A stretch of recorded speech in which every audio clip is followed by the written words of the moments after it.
Hello, my name is Chezzy and I am a senior biology major, and with me today for my community interaction project I have Lauren. I am a double major in exercise science and Spanish.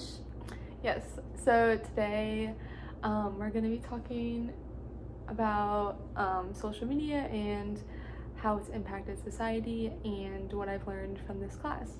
So my first question for you, Lauren, is do you have social media? And if so, how do you use it and how often? So I do have social media. I have an Instagram and a Snapchat. I have Facebook and YouTube if you count YouTube.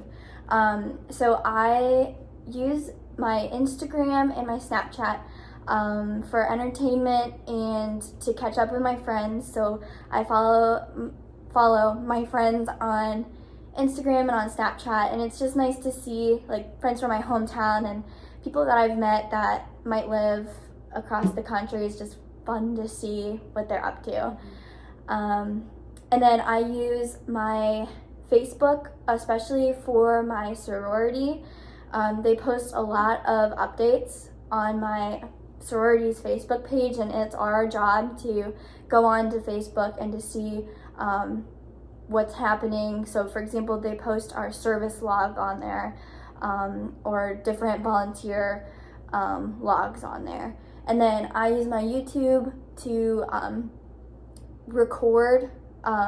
post my recorded videos for my classes. If I need to submit a YouTube video link of me giving a presentation, for example, for my online asynchronous Spanish classes, then I'll use YouTube for that. Or for instructional purposes, for any of my biology classes, my physics, or my chemistries, for anything that I didn't understand, I would go on to YouTube and see if there's anything there to help me. And then how much I use those during the week, I'm really not on social media too much, just because I'm so busy. I'm a student athlete too, and it's just not really part of my everyday life. Maybe before bed for a few minutes, but during the weekend I'm on it more often, maybe a few hours a day. Yeah, like you mentioned, the sorority thing with on Facebook. I'm also in a sorority, and I remember I had to go join Facebook specifically for that reason, because one of my exec positions had these. I was a finance and operations vice president, and they had all the updates about finances and all that. So I had to go to Facebook, and I was like, okay, I don't really use Facebook, but that's like that's the only thing I use it for. Yeah, so yeah, that's interesting. So in class we had a debate recently talking about one side was arguing whether we should have restrictions on social media, and then the other side was no restrictions to like social media. So what are your thoughts on, should we have restrictions on social media, like age-wise, or like children, adults? I absolutely think so. I think developmentally, children should not get used to social media, especially at a young age. I think that it has a lot to do with how you perceive yourself to look or compare yourself to others. And I think there's a lot of negative things that can come from social media usage at such a young age, such as comparing yourself to others or what other people have. Because a lot of times what social media is just, at least how I perceive it, is filters and people posting things that that's not their normal life. Someone's normal life is not sitting on a beach in Hawaii. That's just not it, But I think using social media at such a young age is not a good thing. I think there should absolutely be age restrictions. And I also, in my developmental psychology class, I remember learning about how it can be overstimulating for children, and sometimes just technology usage in general can lead to hyperactivity and attention deficit disorders in children, and that children need to be in front of a screen or need to be paying attention to something. And if you think of TikTok, which I don't have a TikTok, but I know a lot of my friends do. It's just video after video after video with, bright lights and loud music, and I think children should grow up without social media. Maybe until age 15, when they hit high school, but... No, I definitely agree with that because, I think children, like, I know some people have social media at an age of, 7, which is, crazy to me. Like, that's crazy, because we didn't have social media when we were growing up. No. When did you get your first social media? I joined when I was in 6th grade, but that was mainly to communicate with my... I have a cousin that lives in Nashville, so that's how, I would communicate with her. Yeah, I remember I joined, it's probably, 7th or 8th grade. Yeah. And I did it without my mom's permission. And when she found out, she got really mad. But anyways, I would just post, random things. It wasn't even, me. It was, my bunnies or something. Yeah. But, no, I definitely think that there should be restrictions, and parents should definitely monitor their social media, even if they are, younger. So... And that debate actually won in class. So good stuff. Yeah. This kind of goes with the previous question a little bit, but we read a book in class called How to Break Up with Your Phone, and in that book they talked a lot about how technology and social media really affects the brain. And do you have any opinions on that? Do you think it does have negatively impact on us? I think it does. I think it has some sort of addictive chemistry, brain chemistry with it. I think there's a reason that when you go on your screen time, some people are on there for 7 hours a day. There's a reason for that, or there's a reason that some of my friends that once they get on TikTok, they're on there for a few hours and they can't get off. So I think there definitely is something psychologically there with addictive, something about your brain and its networks. I think something about it is addictive. I don't think that's a good thing. Yeah, definitely. In the book they talked about how it literally just can negatively impact your attention span, your memory, sleep. I know me personally, I have to put my do not disturb on my phone because it just, I will not get anything done if I keep getting notifications. So I have to put do not disturb on. Yeah. But, yeah, that's just crazy. Also, so the first half of the book of How to Break Up with Your Phone is basically education and how social media affects us, but the other half is how to steer away from your phone and how to break up, essentially. So there's 30 days that she breaks it down into what you should do each day, but one of the days is you should just completely not use your phone at all for 24 hours. Do you think you could do that? Wow. I think it depends what I have going on that day. Some days I am out of the house around 8 o'clock and I'm not back until 8 o'clock. So I think on days like that I could. But at the same time, I like texting my mom and I like texting my parents, and I think I would miss that and I would feel bad if I didn't text them for a full day. Yeah, I think it would just make me feel something's not there all the time. I don't know. I don't know. My family, we chat a lot, and I don't know. I feel I would be missing out or something like that, Yeah. So it'd be rough. I mean, I think I would enjoy it to some extent because I've never not had my phone by me, I guess, or in close proximity. Yeah. So I think it'd be a nice change, but it would be hard. So I don't know. Yeah.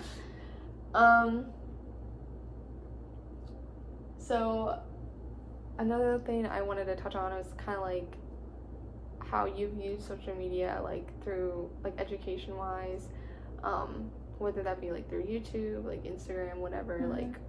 What are your thoughts on how it's impacted our education? That's a good question. I think If I don't initially understand something, especially in the STEM fields, so like my anatomy and in biology, chemistry, physics, I will go to YouTube to see if there's someone who can spell things out a little easier for me and to help me just get that first aha moment, and then I'll go back to my notes and see what I can do. But as for social media, like an Instagram, for example, I have seen it grow, like expand knowledge in professions. So I'm pre-physical therapy, so I'll go to physical therapy school next year, and I follow different physical therapy accounts, and it's really cool because these experts in their field will all contribute to this Instagram page, and they'll post videos of things like exercises that they're doing and implementing with their patients, and it's so helpful. And one of the physical therapists that I follow, he works in a sports clinic locally, and he was saying how he learns so much from his interactions with other physical therapists by posting those videos, and just make new ideas and be creative about how you're implementing new exercises with your patients. So I think that's really cool. Yeah, definitely. I also use YouTube.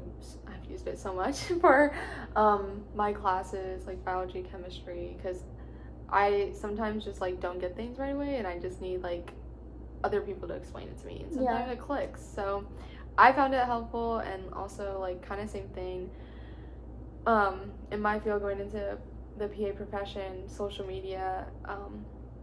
I know like when I was preparing for like interviews and stuff like that, like I would go on my TikTok and there'd be like a ton of interview questions and like how to like formulate your answer. Like, there's a couple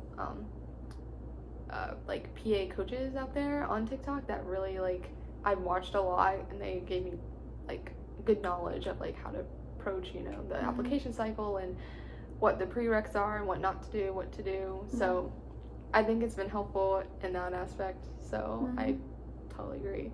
Do you think YouTube will kind of like not take over like teachers, but like down the road, like kids will not use it more than going to class? Or I don't see that ever happening, because I have a lot of my family, they're teachers, public education, and I think there's such a high value of teachers, because teachers are so much more than just teachers. They're counselors, and they're psychologists sometimes, and I think that teachers have such an important role in children's lives that it couldn't be replaced. So I agree. Lastly, we kind of touched on this today, talking about AI and like ChatGPT and like virtual reality, and how that's changing like our society. So, what do you think? Do you think it'll be the next, those like not platforms, those technology systems be like the next big thing and change the world? I hope not. I honestly don't even like understand what AI and chat GTP. I really don't even understand like what that is, but I've heard my professors talk about it, and I don't even really know what it is, so I feel like I don't have to pay too much attention to it, but I have heard a lot of people talking about it lately, and it seems kind of creepy of how human-like it is. Yeah. So I really don't like that. I also I just don't like the idea of ChatGPT, just because I feel like I'm cheating. I don't know, if I use it, like I'm cheating in some way, even though I mean, it's useful in some aspects, but I don't know. The part of me is just I don't know. Same thing with AI. That's just crazy to think that computers are getting smarter and smarter. It's just I don't know. Do you think it'll be AI will be used in PT at all? Physical therapy? I feel like if it can be used in any way, it would be used to better serve patients. You know, I Yeah. feel like that would be what it would be used for, to hopefully benefit the field. Yeah. Yeah, and like in terms of medicine, I hope AI isn't solely doing the work, but I think that it could be act more as like you said, like an aid or like just another resource. Yeah. And not just relying on that specific thing. So, I guess any other thoughts on like social media or like what it's done to like our society? Do you think it's positively or negatively affecting our? I think overall social media is a good thing for our society because it allows people to stay connected, and like it lets you, if you go to school all the way across the country, you can stay connected with your family and your friends. I think that's such a great thing. But I think there's aspects that we do need to reevaluate, like the perceptions that we're putting out on social media, and how that may negatively affect the mental health of other people. I think that overall it is a good thing, though. Yeah, I've enjoyed it to a certain aspect, but I think there are definitely like negatives to it, and I mean I don't think it's ever gonna go away. It's probably just gonna keep growing. It's a bigger industry, but you know, we'll make do. Well, thank you for chatting with me about social media, and I really appreciate it. Yeah, thanks for having me. Yeah.